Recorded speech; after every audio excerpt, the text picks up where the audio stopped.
রব্বুল আলামিন বড় নিষ্ঠুর নির্মম ভাবে তাদেরকে খুন করা হয়েছে। আয় আল্লাহ, এই খুনের পিছনে নেপথ্যে যারা আছে, খুনের সাথে যারা সম্পৃক্ত ছিল, আয় আল্লাহ এই খুনেগুলোকে তুমি বিচারের মুখোমুখি করে দাও। ইয়া রব্বুল আলামিন, দুনিয়ায় অন্তত সামান্য বিচার হলে আমাদেরকে দেখার তৌফিক দাও।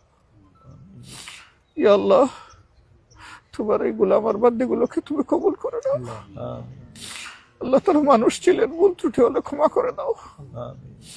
আল্লাহ, তাদের ভুলগুলাকে গুনাহগুলাকে ক্ষমা করে দিয়ে নেকিতে পরিণত করে দাও। ইয়া রব্বুল ইজ্জত, তাদেরকে মর্যাদাবান শহীদের পূর্ণ মর্যাদা তাদেরকে দান করো। আল্লাহ, আল্লাহ তাদের কবরগুলোকে তুমি জান্নাতের টুকরা বানিয়ে দাও। আল্লাহ, তাদের এক একটা কবরের সাথে তোমার মায়ার জান্নাতের জানালা খুলে দাও। আল্লাহ, ইয়া আল্লাহ, দুনিয়ার চাইতে উত্তম সঙ্গী, উত্তম বিছানা, উত্তম রিজিক, উত্তম পোশাক তাদেরকে তুমি দান করো।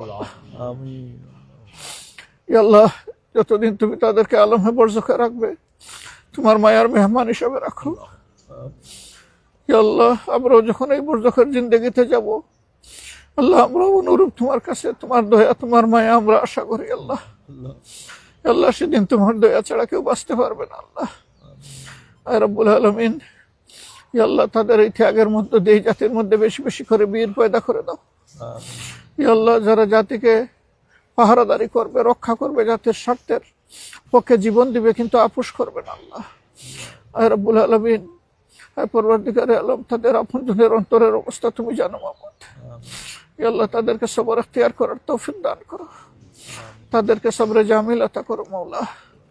ইয়া রব্বুল আলামিন, তাদের যে বাচ্চাগুলা রেখে গেছেন, আল্লাহ, তাদের স্ত্রীদেরকে আপনজনকে রেখে গেছেন, আল্লাহ, তুমি তাদের অভিভাবকত্বের দায়িত্ব কবুল করো। আল্লাহ, আল্লাহ, দুনিয়ায় তোমার পক্ষ থেকে তারা যতদিন বেঁচে ছিল অভিভাবক ছিল, এখন তুমি তাদের অভিভাবক হয়ে যাও।